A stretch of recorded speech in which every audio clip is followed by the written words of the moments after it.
welcome back to Woman-H.O.O.D podcast. I have a very special guest with us today. It's my girl, Imani Aisha. I chose her to be on the podcast, not only because we support each other every single thing we do, but specifically because she's a marriage coach. What better way to get into relationships than to talk to a marriage coach? I mean, my good sis will give you the nitty gritty and the real shit when it comes to relationships. How to cope with communication when it comes to the spouse, because we all know the number one reason why people break up is because of communication. And my girl has some tips and tricks on how to deal with it. Also, we have a 2-part series as well, the audio only interview with Imani Aisha. Please also check that out on the podcast, where we get into a lot more deeper issues and deeper things that women go through, because we all know it's ghetto as hell. But Imani does an amazing job breaking down how to deal with ups and downs and troubles in relationships as regard to money and regards to health and just the relationship overall. She gives some good tips and tricks on how to communicate better with your spouse. And first of all, she's super honest about how we deal with things in ways that we probably don't like, but she's fair. Help me welcome to the hood, Miss Imani Aisha. Yoni's gets one with today is marriage coach Imani Aisha, and is one of my besties of besties of besties. So I'm super excited because we're going to talk about a couple of things today. On the off-screen podcast is some deeper topics. Do not forget to watch them, okay? But today we're going to talk about some things we love to talk about. Marriage, relationships, right, girl? Yes. She is the #1 marriage coach here in ATL, and of course on the East Coast altogether. Hello, New York City, Bronx in the building. Hello. But I'm so excited to talk to her about relationship stuff because y'all keep DMing me, and I told y'all I ain't nobody's marriage coach. This is the one you got to talk to. Invest in her, invest in you. Okay.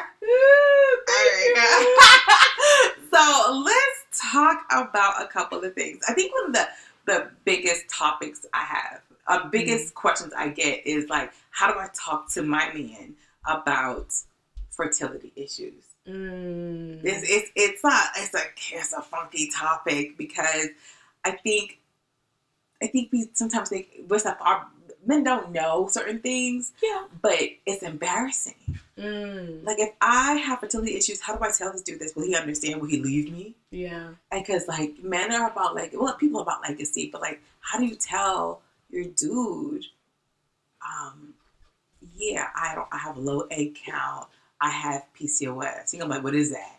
Yeah. I have endometriosis. How do you explain to a man, particularly a marriage or even just a long-term relationship, about your fertility issues? How do we open up to something deep like that? Yeah, I mean, it's have you been in the relationship for a while and this is a new diagnosis and you're telling them versus you're getting into a relationship and it's getting serious. Yeah, and you want to tell them. I think sometimes that's different. Hopefully, if you've been in the relationship for a while, you have a certain level of comfort, right? But you're still having to deal with saying I don't know how this is going to pan out when it comes to having children. It might not be as easy or as simple for me. And it's true, they don't have the same parts we have. And so I think going into the technical issues of it in the beginning is a lot. Even if they have questions about that, go for it. Right. But really acknowledging how you feel about it, that this is challenging for you, saying that up front, that you really could use, a listening ear or a hug or support in this moment to be I'm about to tell you something that's not super comfortable for me. And I think we think those things in our head, but we're afraid to lead with it. And just that's the first moment of vulnerability before you say anything about, I have been diagnosed with X or I'm struggling with Y, endometriosis, like you said, or PCOS. And what that means is X in the layman terms that in order for us to have children, we may have to do this. We may have to try this. It might not be the easiest path or the path that we expected. Yeah. And I think then you're managing their expectations and you're being vulnerable with them and letting them know, hey, I need this because sometimes they feel helpless in those situations because they don't have the parts. Right. So to be and they can carry for you. Right. How do I help you? It's I just might need a hug. I just need some grace. some support like this in that area, because this isn't easy for me either. Right. And you can say, it affects you, and that sucks. I feel like for you too. And acknowledging that they might have feelings about it, and open up the forum for them to join the conversation. I think as women, because we are women and we deal with a lot of stuff, we're like, it's on us, right? Like, this is our thing. Don't make this about you. But if that's your man, then it's about both of you. You know what I mean? You're both affected in some way. And you and I have talked about this in varying aspects when it comes to like fertility and things like that. So that's what I would say, like how you can approach that conversation. Gotcha. Before we even get to that point, it seems like vulnerability and being a woman, this is why it's so ghetto, it's tough getting into relationships. I think one of the things that I always like worried about was losing my identity as a woman when you get married. Because you even have to drop your last name, like, or hyphenate it. I mean, I hyphenated mine. Right. And it's just like, but even then, it's a piece of another man. It is. You know what I mean? Your daddy and your daddy. It's like, you're always going to do me. And it's like, being a wife, you know what I mean? It's a title that a lot of women embrace. And I'm like, for sure. We're wives. Right. Yeah. For sure. But it's like, it's not, like, I think for some women, it's just like, okay, what else? Yeah. Like, what else? Like, when you become a mother, I'm a mother and I'm a wife. And I work. Yeah. And then what else? Because sometimes even like becoming a mom myself, I felt like I'm still trying to find like the new Maclean, like the Maclean that's a mother, that's still a businesswoman, that still can be a wife, that's still, you know what I mean? Yeah. But I felt extremely, of course, because again, I got bestie. I can express to you like I'm drowning in confusion, because who am I? I'm gonna wipe an ass forever, and I clean this house. I know, right? Yeah. I clean stuff. I gotta bounce about this. Like, where can women, like, when they get into relationships, get into marriage, maintain that identity? Yeah, and even in motherhood, because I feel like motherhood robs it. That's a whole nother layer. I love you ask this question. It's like you asking, like, what are the secrets of the universe? Because it's such a layered. It's really a layered discussion, a layered answer. And I feel the same way, like, after having my child, after having Zen, and I'm sure after having Sovereign, maybe because I was younger, I don't know. I don't remember. Maybe it's like selective amnesia, but definitely Zen is closer, to now, being 2, and just feeling like I'm just sitting on the bed, nursing. I'm a milk cow, and when it comes to having a child. And I definitely felt that shift more urgently when I became a mom than even when I became a wife, I think. But it was still there. I think it added, like you're saying, I think it added an extra layer when I became a mom. I think becoming a wife, one of the things was just managing our, like, being like, what does that mean to you? You know what I mean? And the reality is that we had to figure out what being a husband and a wife looked like in our relationship and decide what that was for ourselves. Because until then, most of us, if we're being honest, we have all the messages, things that people told us, things that we saw, ideas about what it's supposed to be like, what it means to be a wife, and whatever that looks like to you. Which is a traditional. Right. This is what you gotta do. Like, that's the expectation. Keep yourself. My mother once told me that if you're gonna be a wife and you're gonna be at home and your husband's gonna work, you have to always look nice. I'm like, I don't. I look homeless sometimes. Yeah. And I'm okay with that. Yeah. But it's back in my mind's mind, like, a man's not gonna want to see that.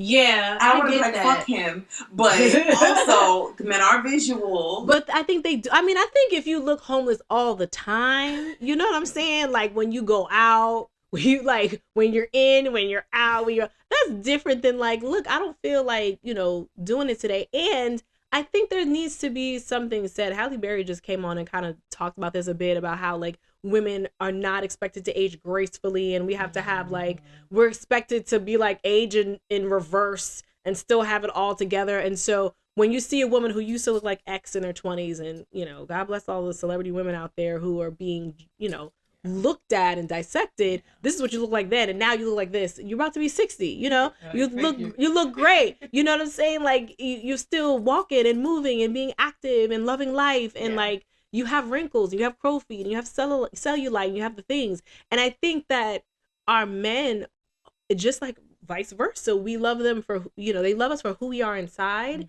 and they see that when we're in sweatpants and a holy t-shirt, you know, or something that our child just spit up on. Like they see the beauty in us. And yes, often you put the effort in for you. Like I had to put the effort in for me. After I had my son, I was wearing my husband's clothes, nothing in my closet fit.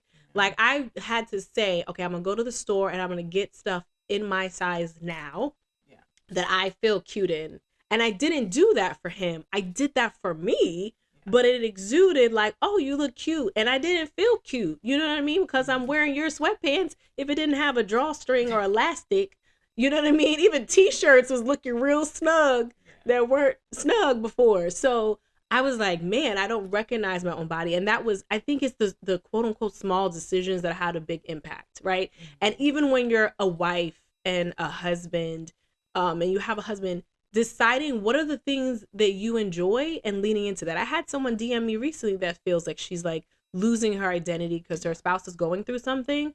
And so she's trying to be there for him and be the support and be the great wife and take care of the kids. And she's like, you know, I feel like I'm losing myself in the process. And I was like, what are the things that you enjoy?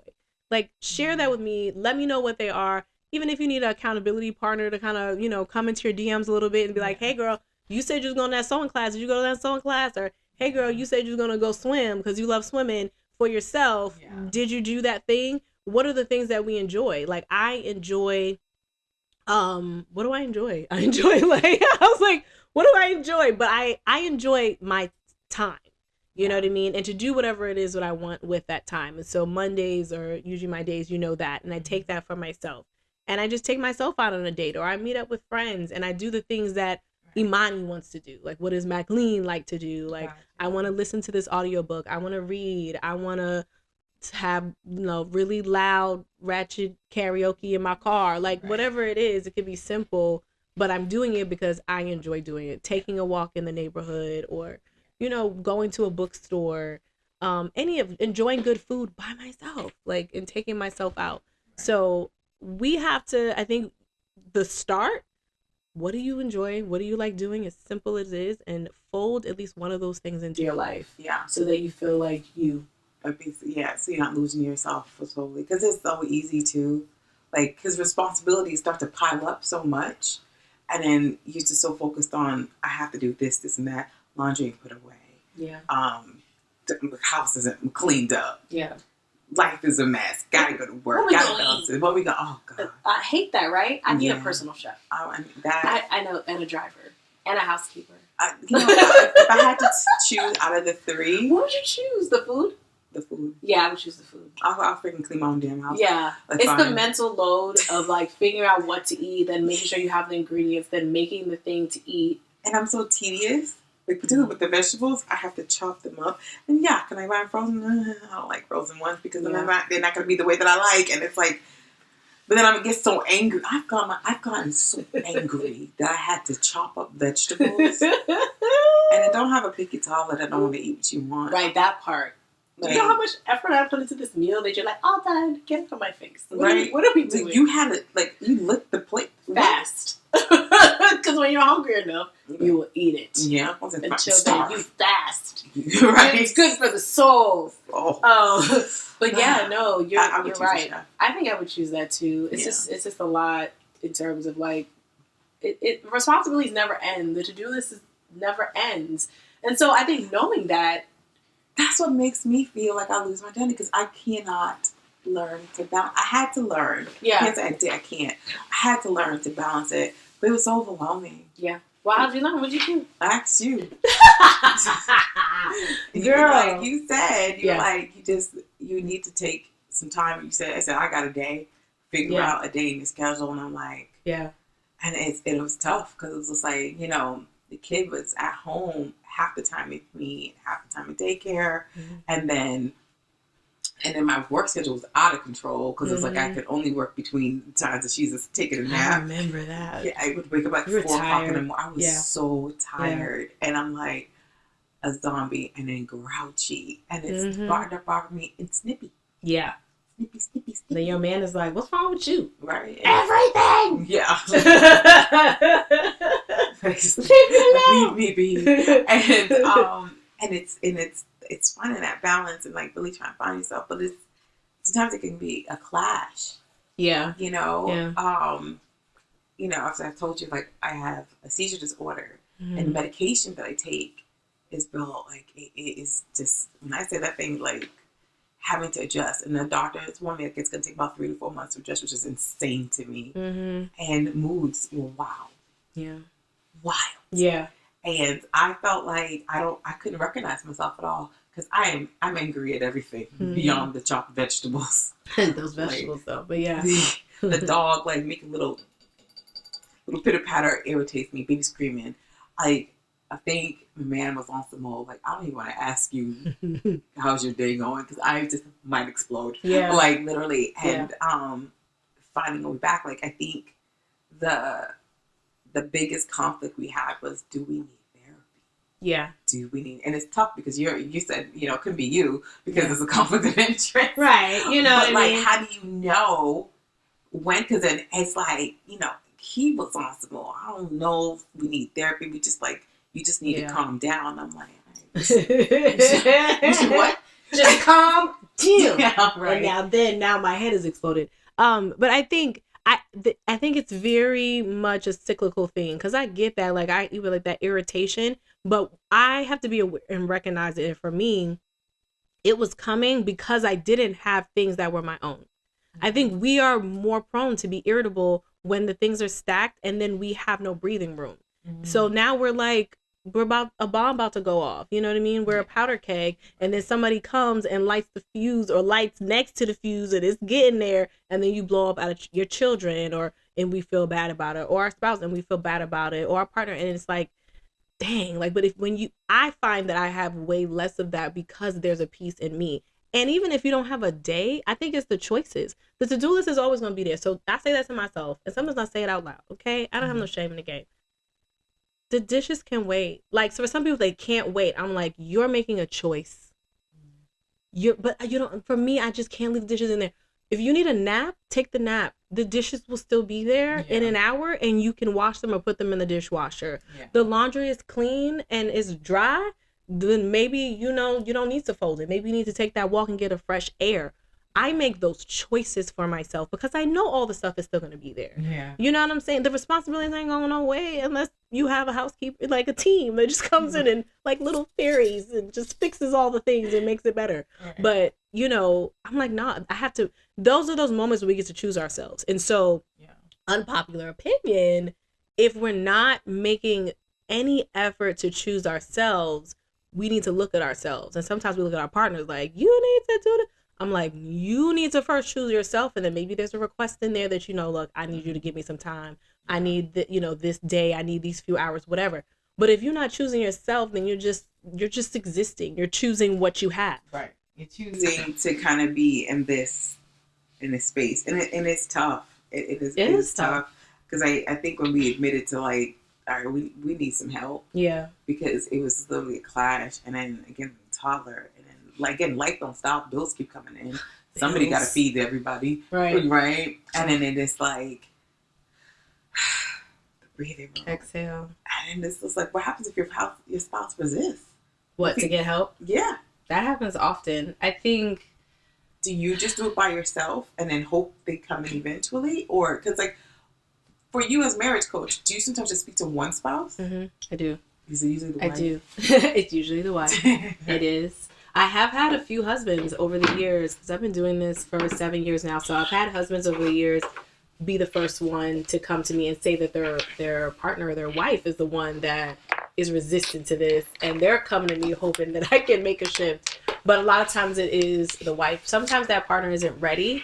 But I'll say, like, if neither of you make a choice or shift to do something about it, then you're gonna stay where you are, and that's another choice.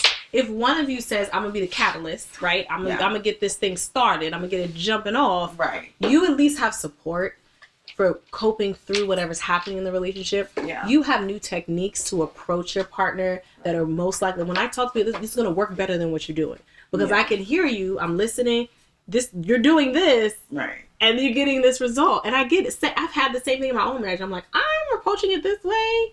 And he stayed popping off. And I'm like, and then I want to pop up. This is not, we have to do something differently. And that's, I go through the same thought process. It's just quick for me because I've been doing it for so long that these principles are part of like how I live my life.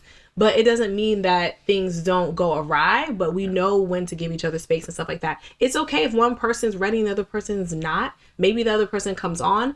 I have seen it where the person who's made the shift, it's made shift in their relationship just because they're approaching everything differently. They're calmer. They feel better. They're taking care of themselves. And so they're able to navigate their situation with more peace and ease. And a lot of times their spouse is like, who this?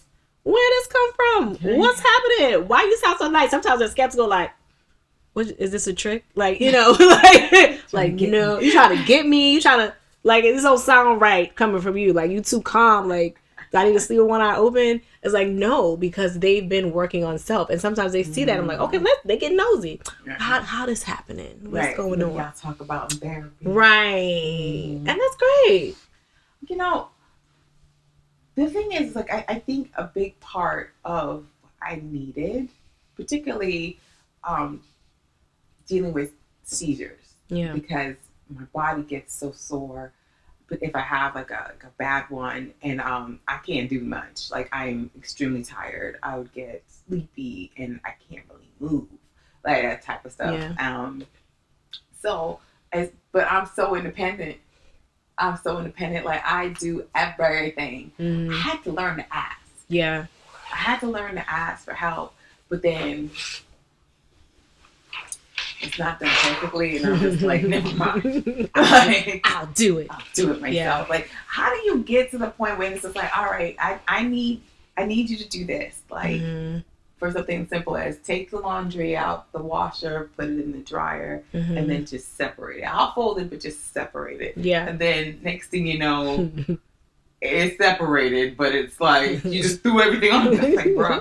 Like, I mean, separate yours from mine from this. Like, or even just put the dishes in the dishwasher. I saw a meme on Facebook, and you cracked up. It was your life. It was just like, I know this food did not put the dishes in the dishwasher like this way. Yeah. Like this is not how it goes, and again, you get so mad, but it's like. I know, ideally, it's just like, just take the L. Like, you needed this. They did something. But is that enough? Something? I think... If you're overworked, you're overstressed, and it's like, I mean... Yes and no. My man will be like, the dishes in the dishwasher.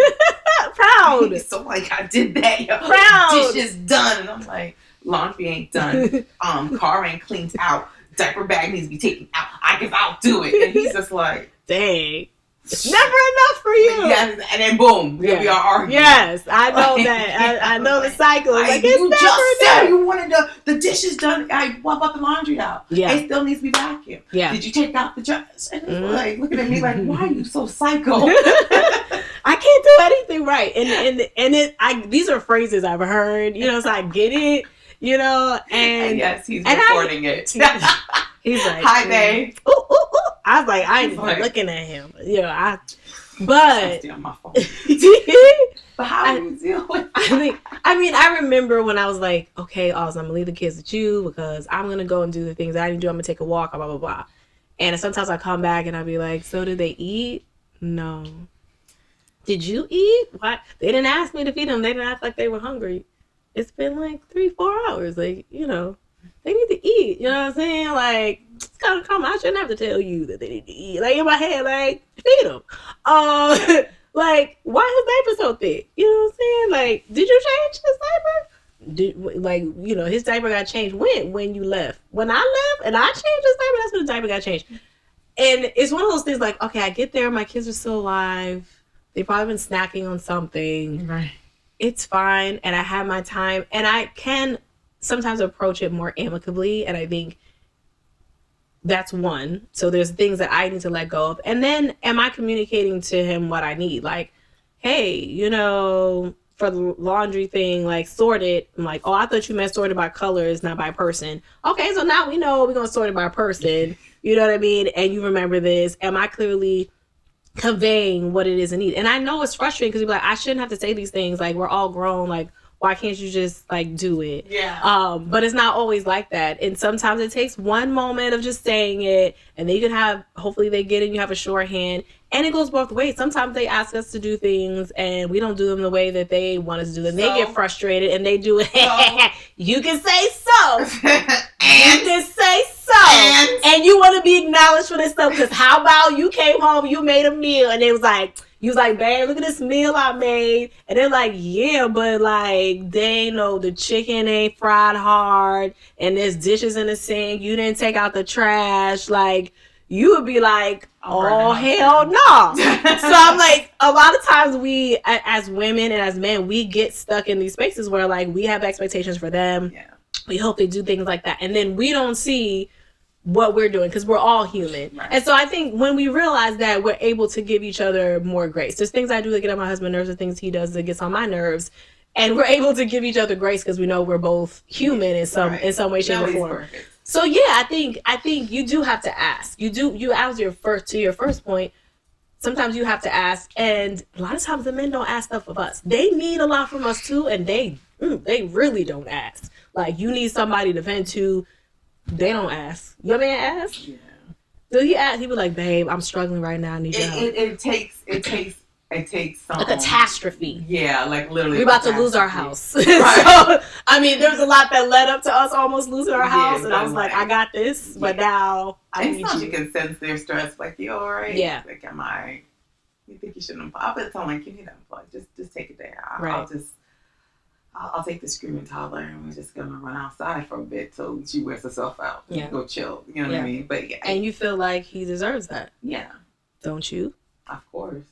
Oh, you said that quick. Yes. But that means that you have to do the thing so you get the time to unplug and whatnot. You know what I'm saying? See how Mr. Miyagi do? Because you said, of course, real quick, which is great. But then you have to execute that. Like, oh, babe, you deserve this. You know, you need the time. You need to unplug. I see that you're stressed. I'm like, you deserve it too. Yeah. Right? So it's a mutual thing. It's a cyclical thing in the relationship because you care for each other. Like, if y'all both at the barbecue and you both get each other a plate, I was like, oh, you both took care of each other. You know, you both got the thing. Yeah. You know, so with that balance, learning to ask and stuff, you know, as a marriage coach, would you say that, particularly for, let's say, working moms, right? Yeah. The ones that have, like, even working moms, it could be just working moms, single moms, or stay at home, just moms in general.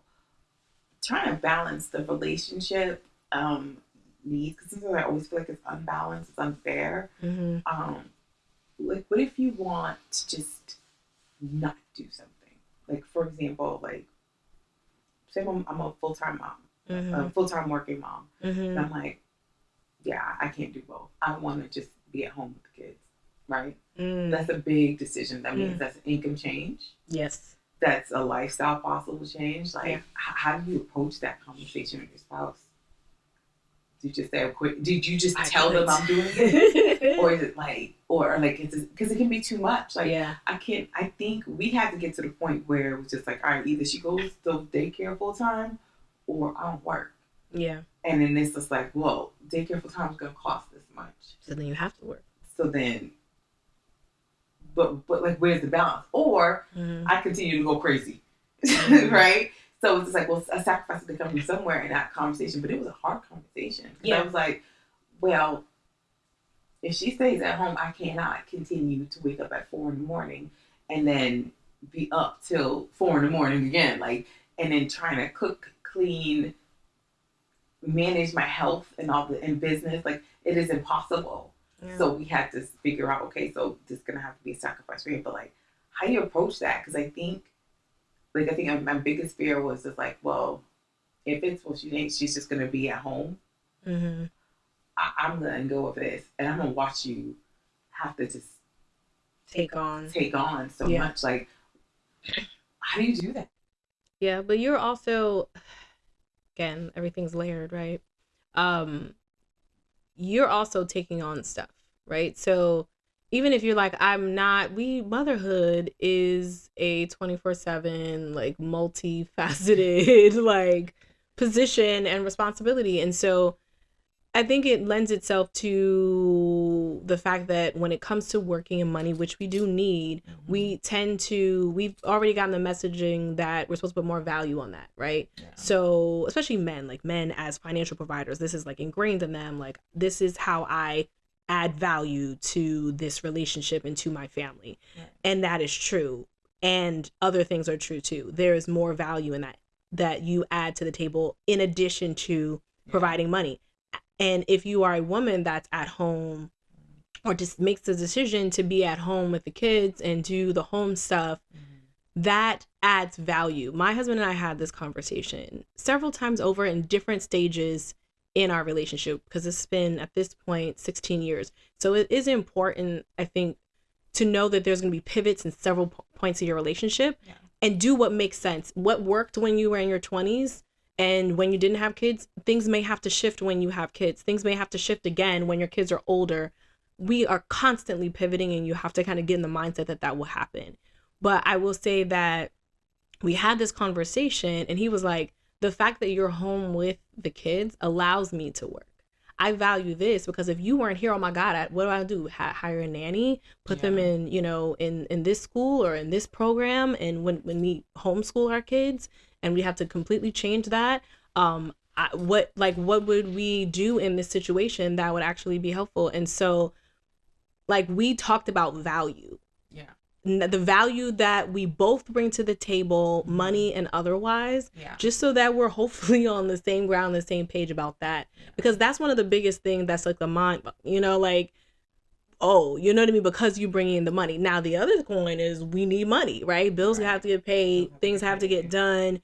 And so that's a discussion that you have about, okay, if we do this, what are we cutting back on? What are we scaling back on?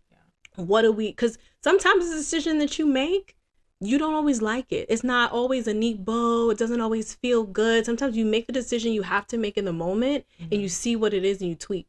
So I'm like, okay, so we're going to have to cut back on this. We're not going to be able to do this if we make this decision. Are we okay with that? Are we comfortable trying that? Are we at least open to giving that a shot? What's more important?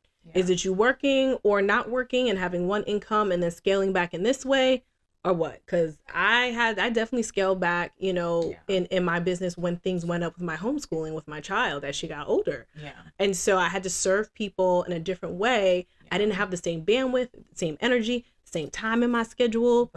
And that changed the commas that was coming in for our family too. And we had to have that discussion. So absolutely. And Austin's quit like he'll leave a job in a minute because he really is an entrepreneur at heart. So all the conversations he had, sometimes he was just telling me what he's planning on doing, because this is sucking my soul away. I have to leave. And I'm like, okay. I got better with time. At first I was like, oh, what are we gonna do? And over time I was like, you should just leave. Come on, we got this, We know what this looks like. What if someone's unhappy? With what? Their life. Like, because I know sometimes, like, with breakups, they happen all the time. Obviously, we know that. But,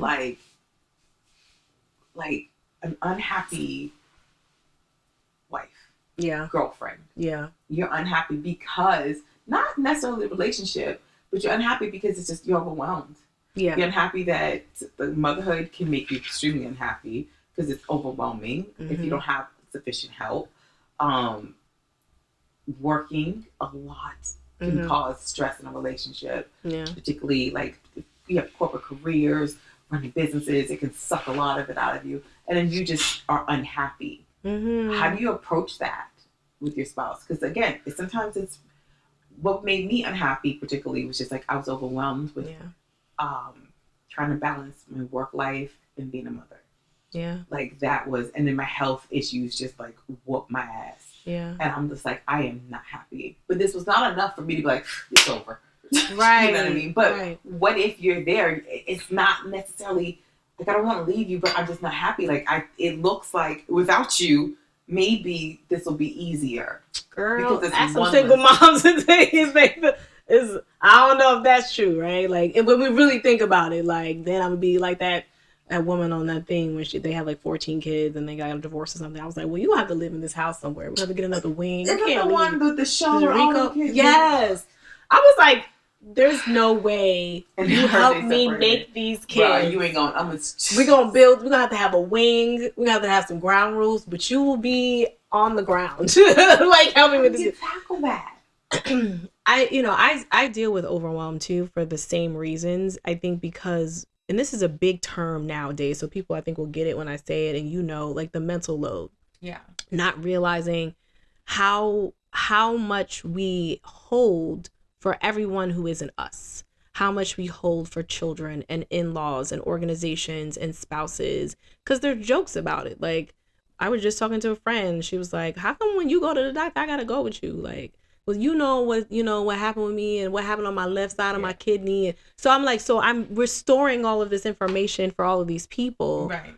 Mental load, we're here. We're in the near future. We're in the future, constantly in our minds, so that things can work. And I think a lot of times when we're not feeling happy, it does go back to choices that we're making, and to make small choices have the biggest impact. Like just going to the store and getting 2XL because that was the size I was at the time. When everything in my thing is a medium, like I'm gonna just have to suck it up and get clothes that I can wear outside. And the choice to be like, I'm gonna walk. You know what I'm saying? So I have movement in my body, even though I'm tired and I need that fresh air, and it is, making me better. I'm making the choice that my nap is more important than those dishes right now. Yeah. You've made the choice to go to therapy when you feel like, and get outside help and talk to your therapist about things that are going on with you that your man can't necessarily hone in on with you fully, or you're not going to listen to him the same as you listen to your therapist. Right. So you made a choice. So I think when we make those choices for ourselves, that's number one. Number two, running a household has many parts to it. Yeah. And unless you are hell-bent on a very traditional marriage, I'm not knocking it. I'm saying unless you're hell-bent on that and it is actually working for you, sometimes you have to be like, okay, what can you pick up? What can I pick up? What can you do? Maybe they're not the best cook, but you can fold the laundry. You know how to do that. Right. I can deal with how you fold it. I used to work in retail, but some people used to work in retail, so they're very particular. Like, look, you have to let that go and let them fold it how they fold it. You can clean up after I make something so that I don't have to do that, and I can start to decompress earlier than I normally would. You can pick up these toys for the kids and put it in the basket. Yeah. My husband, he's Guyanese, he also cooks. So we share the cooking stuff. I don't do everyone's laundry. I do my laundry. My daughter, who is 9, does her laundry. She knows how to press buttons. And my husband does his laundry. And I do the baby's laundry too. So I do mine and the baby's laundry. He like to. Yeah, he can't reach the buttons yet. I just be like trying to. I'll give her the stuff and she slowly puts it in the dryer. Okay. I'd be like this. Teach him up early. If I could just get her to learn, pour it in there, just do the whole thing. You can. I started sovereign, this is how you pour your own water. Stop asking me for water. Like, here's the water, pitcher of water and a cup. I set up a station so you can pour your own water. Like, delegating out, like, people other than you, and I mean general you, but you and me can do stuff. Yeah. Like, you know what I'm saying? Our spouses, our partners, our invalids, our children can do certain stuff. Yeah. Even our age, our toddlers can put their toys away in a box. Yeah. I sing a little ditty and Zen puts the toys in the box. And so excited. I just have to make sure that when it's done, I put it away so he don't dump everything out. Exactly what they're gonna That's what they're going to do. So you got to put it away. You know what I'm saying? But your partner can do other stuff. What are they strong at? Like if you have older kids that need help with homework, let them help them with their homework. You know what I'm saying? Like, how do you tell them? Like, do you tell your spouse you're unhappy, or do you do things like that? Like, okay, let me just, I need you to do this, and that for me. But do you tell them I'm unhappy? Because then I'm worried.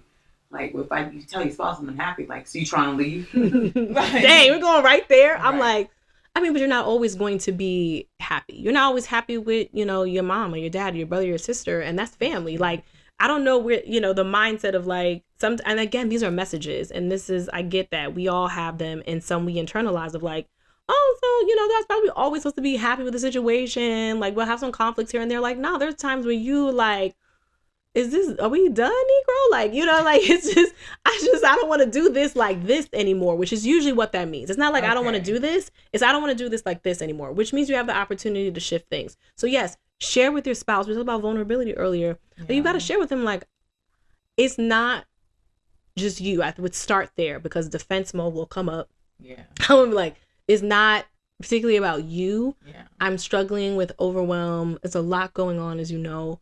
And I'm feeling down. You know what I mean? I don't feel quite myself. I don't feel quite right. And can we have a conversation about how we might make this better for both of us? I know you're probably feeling it. We're touching each other less. I'm smacking your booty, less. I'm more isolated. I'm not smooching you. I got an attitude. I know that affects you too. Like, how do we fix this? So there's this ingredients of being vulnerable and also acknowledging the effect on your partner, because you don't want them to be defensive. Like you said, like that resistance. Yeah. This is you trying to navigate them being like, oh, I can't do nothing right for you. It's my fault. You unhappy. That's what you're trying to say. Or even if it's just like, not even an anger thing, but like, dang, like it's me. Like, I thought I was doing everything. I don't know what else I could do for you. Like, it's not enough. Even if it's that energy, it's like, one, it's not about you in that way, but I do acknowledge this is you're affected by this. Yeah. So let's figure out a way we can do it. Like, are you open to that? And once they say yes, there's a bit of a buy-in to have a conversation about what that looks like. Like, hey, are there things that you feel like you can take on? Yeah. You know what I mean? Like, I can't take on all of this. And then you're in like brainstorm mode, which is a cooler mode than you in my face, get out of it mode, you know? So I know that I'm in therapy. It's like, don't approach something you mad. Oh yeah, take a space for real. Take a space. Because we stay pop in your off. face though. But see, we can do that. Why they in your face? Don't get in their face. Did you get in their face first? Did you say, hey? Did you like you just did right now? No, I almost went back. But that's what I'm saying. But when we're mad, that's how we do it. You know what I mean? I personally, and you can judge me if you want. If I have to get out, because I feel like we have that north energy. Yeah. We can pop off. We can also be soft and like so much grace and so much love and compassion for people, but we can also, it's within us to pop off. Yeah. I pop off in my car alone. Really? Absolutely. Because these are, I don't want to say these things to my husband. I don't really think he deserves for me to go off on him. Okay, so like, if I'm big mad. Yeah. Like, just like, what? I will either go to a room where they can't see me, go outside. Like this is why I say I don't dream. I've done things where I've like, when we lived in an apartment, I need to get fresh air. I wasn't going to drive anywhere. If I wasn't going to drive, I was going to walk the apartment complex. You can walk the complex. Mm-hmm. So I'm like, I'm going to walk the apartment complex and I'm just going to go off. But I can't look like I'm crazy. So I would have my phone. I'm not talking to anybody. But I would just have my phone. This is before like earbuds were all. But I would just have my phone. And I would just go off like I was talking to a girlfriend about being ticked off. Huh? And I would just let it rip. Or if I was in my car, I would drive and I would just let it go. And I would just talk to myself, I can't believe that. All the things I would say if it was an argument. Right. But I had to get that visceral energy out. You know what I'm saying? Some people run. I'm not running. Some people run it out. That's how they do it. It's a physical thing. They have to get that physical energy out. I'm here for it. Whatever that is. And then once I get it out, I can listen to reason. I'm calmer. Yeah. I'm ready to probably receive what he has to say. He has some space. Hopefully he's ready to receive what I have to say. Not just ready to talk, because I'm always ready to talk, but ready to receive what the other person has to say. Yeah. Because he doesn't really deserve my like visceral response. Just like I wouldn't. Even if I'm mad. Like right. I can't be saying the things I say in the car to your face. That's not going to go well. And then we on the apology tour before we even get to the meat and potatoes for what we said and how we said it. Right. So now I pop off alone. That's actually smart.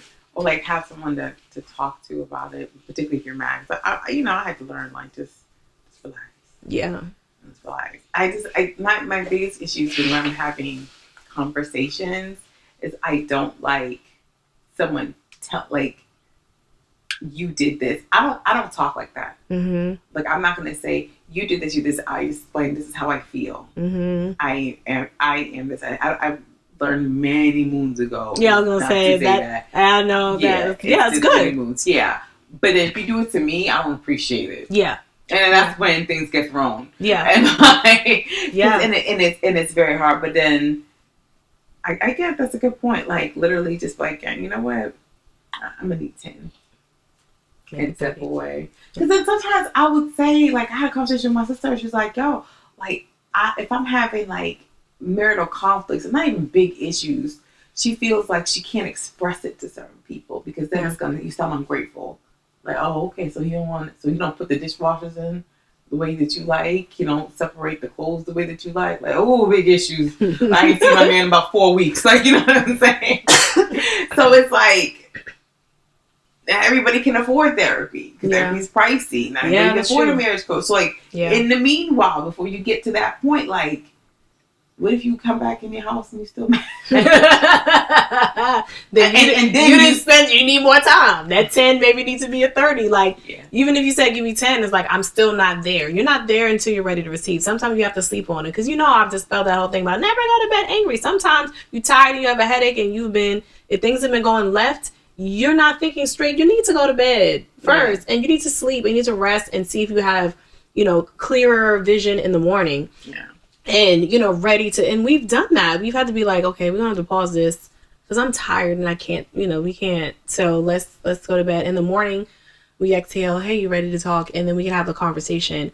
But like, that's, if you're still mad, you haven't had like enough time to deal with it. And then all the other pieces that we talked about today, they help stack up so that you're not as irritable when certain things go down, like about the dishwasher and stuff. Like you can let certain things go. It's amazing when you start taking care of yourself. Yeah. And as much as you're a unit in your relationship and all of that, you have to take care of self and you also have to be aware of self first. So like the thing, I don't like, this is not cool because it makes people get into defense mode. Like, so you're not trying to point fingers. But if you already acknowledge, like I already acknowledged that I popped over you, it wasn't even about you. I was stressed about something else. I didn't do that. Then they don't have to point their fingers at you. You're starting to eliminate the whole blame game, finger pointing thing in your relationship. You can have a relationship without any blame. Really? Yeah, that's most people's response. But yeah, because if you take if you're aware of self and you're like, I know that I did this thing, and you share with them like, yeah, I did that. I wasn't cool. I'm next time I'm gonna do X. They don't have anything to say. Why? There's no you. Yeah, and then you just focus on fixing the issue, whatever the issue is. Focus on that. I mean, that's ideal. That's ideal. Yes. We'll see in a moment. It's a process, but it's possible. It is possible. It is possible. When it comes to changes in relationships, like I used to always see people say like a couple be together for like 10 years and they have a kid and they break up within a year. And like I never understood how the hell did that happen. Now you know. Yeah, I do. It's like, it's a lot. Kid changes a lot. It does. Kids change a lot. Sometimes moving changes a lot. Yeah. I had a girl DM me. She said she felt like, but she was mainly asking about like how to just kind of reset herself and like because she just felt like her chakras were all completely off and she just didn't feel good about herself, so she didn't feel sexual, which means her man wasn't getting any. Yeah, and there was nothing he could do to make her feel. She's like this because it's not that I have no desire to be touched or to be physically sexual, and it's because she felt lonely. She moved to a new town for him because I think he's closer to his family job. I think it was a job thing. And she's like, I am just unhappy. It's nothing that he's doing. It's me.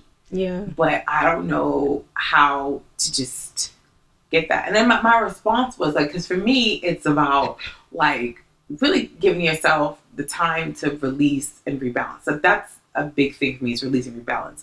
However, in a relationship, if it's you, you're unhappy. Because what's he supposed to do? Stay, not take the job promotion, stay where y'all at, then he gonna be unhappy. Yeah. So like, what advice would you give to someone like that? It's just like, it's not him, it's me, or it's not her, it's me, and this could lead to more problems. Like, what would you say to that? Because I think it's gonna take more than steaming and like scrubbing and rebalancing, because it's internal. Yeah. Right? Yeah. How do you express to your spouse like this decision that we both agreed on it's making me unhappy. Like, cause you can't really. I don't think she wanted to go back, but it's just like she's like, I'm stuck. I don't know what to do. Yeah, a lot of times I think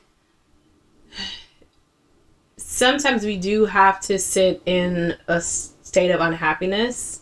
I feel, and we have to like be aware of where we are, and again, not to be redundant, but make choices. Like when we moved, and you were really upset when I moved, but you know. When we had to move to North Carolina, like I was happy in my apartment. I didn't necessarily want to move. You know, I lived in Sandy Springs, and it's a fancy apartment. It felt like it was a nice place. It was not. Well, this is a long time ago, y'all, when rent was like under $1,000. Okay, for a 2-bedroom, 2-bath. Oh, but fancy. Yeah, we were paying like $830. But oh God, this seems like a lifetime ago now. That sounds so. That sounds like that never happened. It's like $3,000 now. Right. It's Sandy Springs. Yes, it's a lot. And I didn't necessarily want to move, but he got laid off here, got a new job there, and we were moving. And we had a new baby, and we were moving. And I remember moving there and moving with my mom, and I hadn't started my business yet, so I was in that state of like I'm just at home with the baby. Not even my home. Like, it's not like I can decorate or, pass the time. I did feel like just the stay-at-home mom wife. And he was like the work horse coming home. And when he come home, he'd sit in the reclining chair and, watch TV. And that was like the biggest distance time in our life. Where the first time I wondered if we were going to make it, you know what I mean? If this was our new normal. A lot of times it is temporary if we are willing to make a shift, or at least start making a shift. One thing that I was unhappy with that situation. One thing that I did was I went to the church across the street. I didn't go because I went to church, but I had met somebody and I started going there, and they had like a recreational center there where they were doing like yoga and Zumba and stuff like that. And because it was a church, it was like a really affordable thing. And I started going there, and I met people there, and I was moving my body, and I was doing something for myself. And again, that small choice was the catalyst for me feeling like a human being again, after not being happy in the situation that I was in. Yeah. But I kind of was in that state of unhappiness for a bit, trying to be aware of it, understand it, and deciding that I wanted to do something different. And then making a decision of what that one thing was going to be, because I was too overwhelmed to think of many things. And so that was it. But I feel you. It's not always easy, but there is a certain responsibility we have for ourselves. Yeah. If we are unhappy in a situation, what's one thing that we can do, low-hanging fruit, to make even the smallest shift? And a lot of times it's a domino effect when we start to do that. Right. But we have to start somewhere.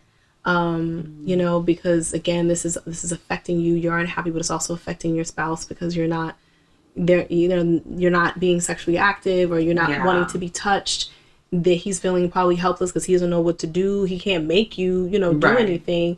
And so the responsibility is on you to say that I'm reaching out for a lifeline, whether that's therapy or counseling. I'm gonna go to a local X, whether it's a church or whether it's like I'm going to chill at the Starbucks at the Target and get myself a latte. You know what I'm saying? Yeah. You never know how those small impacts of like getting fresh air, taking a walk, taking a class or something like that. They seem like simple things, but they usually make shifts. And they're low-hanging fruit. Yeah. Okay. You've worked with divorced women. I have a couple that have come to me, even though they're like, I know you work with married folk.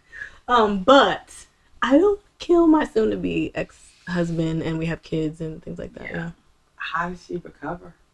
I've got some clients, I've got some homies that they're in the divorce process. Mm-hmm. Some have kids, some do not. Mm-hmm. I think the one, I always said my girlfriend I didn't, because I've been through divorce before. I think it's a lot easier, obviously, without kids. Yeah. Because it can chuck the deuces. Right. I really don't have to deal with you again. But when you have kids, you still have to deal with each other. Yeah. Yeah. So for the ones that don't have kids, I still think there's a process of healing. Yes. And mourning. Mourning, exactly, Yeah. because you were literally one with someone. Yeah. You know me, I'll tell you to steam him out your vagina. Get yourself some rebalance soap, detox soap. I will get him out of you. I will get him out of you. I will give you a pearl. We will get him out of your system.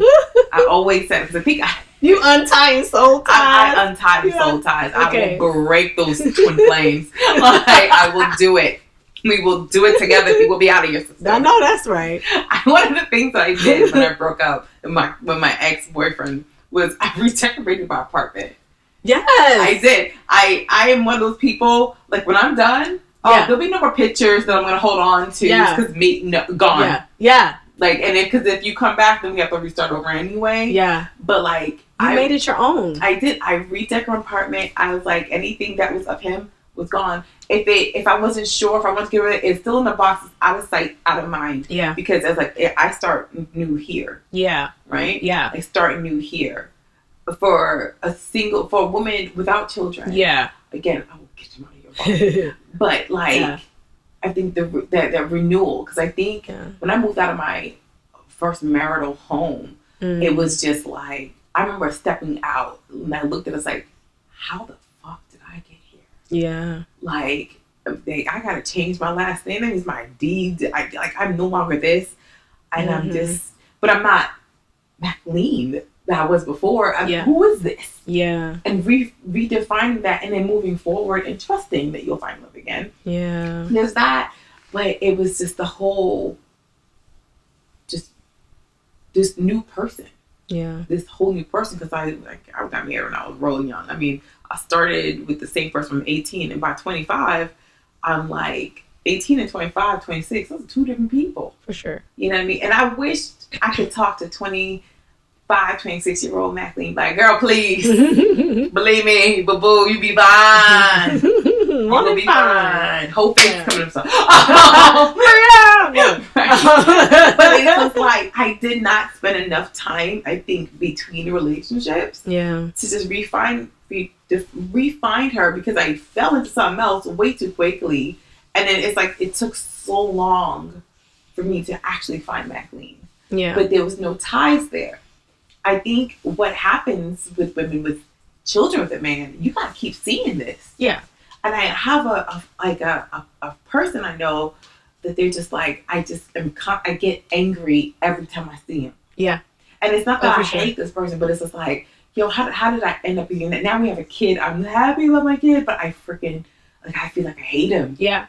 And then it's just like, she's like, he's talking about possibly getting engaged with someone. She's like, I'm mad. I was like, but I don't want him. Mm-hmm. But I was like, you just don't want him to be happy. You don't want to be happy, yeah. Because I ain't happy, so why you over here talking about you want to be engaged? No, you can't be happy, have engaged, none of that. Let me talk to her. No. Let me send her a message, an anonymous message.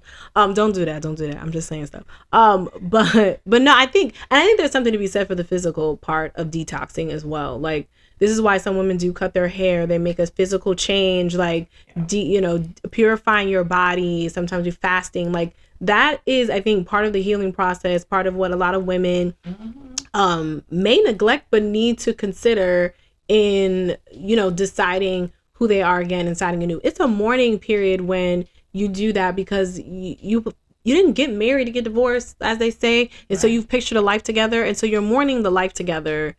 And the relationship you thought you had with that person, and what you thought your family unit was going to be if you do have kids. And so you do have to go through the healing process. There is a coming of age that happens a lot. It doesn't just happen when you reach puberty. There's coming of ages in your 20s, coming of age if you make significant shifts in your 30s and your 40s, as you reach the winter of your life. Right. It's still coming of age. There's still decisions in deciding what my life is going to look like now. And I think what we need to do at the core is get comfortable with those shifts, get comfortable with the change, get comfortable with the idea of pivoting as opposed to holding on. We hold on a lot of stuff. And if you are holding on, you're not going to be able to grab hold of anything else that could actually serve you. Mm-hmm. And so while there's still healing and mourning, you take your time. It's like there's grief in that, getting comfortable with the idea that there is possibility for you, and hopefully excitement about the change. Like, yes, there's grief, there's mourning, there's anger, there's pain, and what else? there's always that binary situation. And oftentimes we like sit and wallow and wiggle in a negative. And then over here we have like, but I get a chance to get to know me. There's a freedom from toxicity that you now have. You know what I'm saying? And now I get the freedom to get to know myself again, take myself out, do that, even if it's scary. And I think the things that scare us are the things that like, yes, let's go for that. You know what I mean? Like, let's try let's take a pottery class by myself. Let's do it. Let's do this new thing and find myself. And even if it is like having fun, you know, like dating and having fun, but not taking anything too seriously to really get a sense.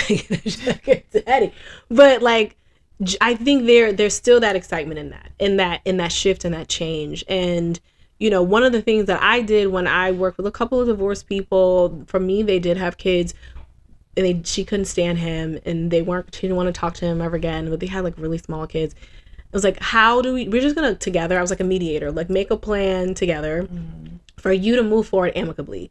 This is how you're going to deal with the custody of the kids. Okay, great. So I was literally like, instead of going through the courts, I was like the mediator. Okay, we figured that out together. That's the plan for this. This is how communication is going to look. Yeah. This is the expectation. Like one was like, maybe we can be friends. The other one was like, no, I don't want to be your friend. And it was like, well, then friendship is not on the table. If one person's like, these are the boundaries that I have. I don't want friendship. I just want to be able to asynchronously text and communicate with you about the kids. We know what's what. We're on the same page. Yeah. Then we don't have to have these conversations. We know who gets what holiday type of thing. Right. And if we sell the house, what percentage you get versus what percentage, you know, it was very much the logistics of things that they would have argued about had they tried to talk to and did argue about when they were trying to talk it through on their own. And now they can kind of like, okay, coax through a little bit more smoothly the divorce proceedings and what that looks like for them. But it's always going to be challenging and difficult and hard. And I think staying sometimes feels challenging and hard too. But I'm like, we in this, man, because I know we're going to have times where it's not going to be all pretty. It's going to be tough. But we have also proven that we can move through it. You know what I mean? We're here, you know, after all this time. Sometimes I'll be like, damn. I look at him, I'll be like, it took all my 20s, basically, and my 30s, I'll be my 40s. And I'm still with you, and you still make me laugh, and still, you get on my nerves, and I'm getting on your nerves. But, like, we're still here, and we still enjoy each other's company, and we still make ourselves a priority in terms of like spending time and dating and, you know, enjoying each other's company. Sometimes I'm like, wow, because I'm like, in 4 years we've been together for 20 years, and I don't feel that old, you know what I'm saying? So like to be like, yeah, I've been on here for 20 years. It sounds almost crazy to say, but it does. But we've also been through a lot. And sometimes you have to like look at what you've been through in the breadth of your relationship, what you've been able to move through. Yeah. And give yourself some credit for that. Right. And your spouse too. And your spouse too. Yeah. Wow. I am so appreciative of you dropping your amazing marriage coach knowledge. So, Imani, can you please tell all the yonis how to get in contact with you? My digital home is ImaniAisha.com. AIESHAH, because I know people are like, how do you spell Imani Aisha? Put it in the information at the bottom.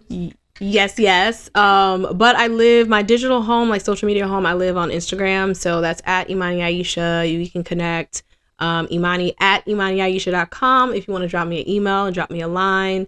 But yeah, those are the major ways to stay connected. So yeah. And you have an app?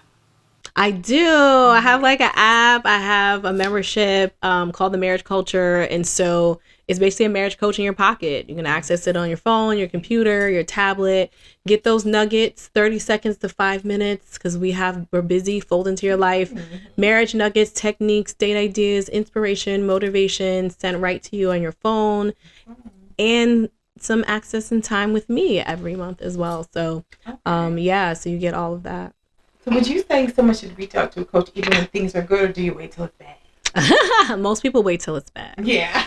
Most people are like, oh my God, I have 1.5 feet out the door, woman, save me. But I think it's good if you are deciding that you want to be intentional about your relationship, then being intentional about your relationship is making sure that you have that support if that's what you need. And a lot of us need that, right? People don't, people go to therapy and they stay in therapy because they're like, oh, this is helpful to me and I feel like I need it. They might take some time off and come back, but it's a tool and it's a resource for them. And it doesn't mean that everything has fallen apart. Sometimes just a resource to have. Yeah. And so if you're intentional about your marriage, do that. Like where you spend your money and your time is your energy. And that's where you put your intention. So put your intention and your energy into your relationship if that's what you value. Yeah. Even if things are not falling apart, you don't want them to fall apart. Right. And we all have hiccups or issues at some point. Yeah. How great is it to know you know where to go instead of trying to piece it together from Google? All right, well, cool. All right, bitches at the bottom. Of course, check out all the other amazing topics we talk about on the Woman-H.O.O.D podcast. She has joined the hood, y'all. So y'all need to join the hood.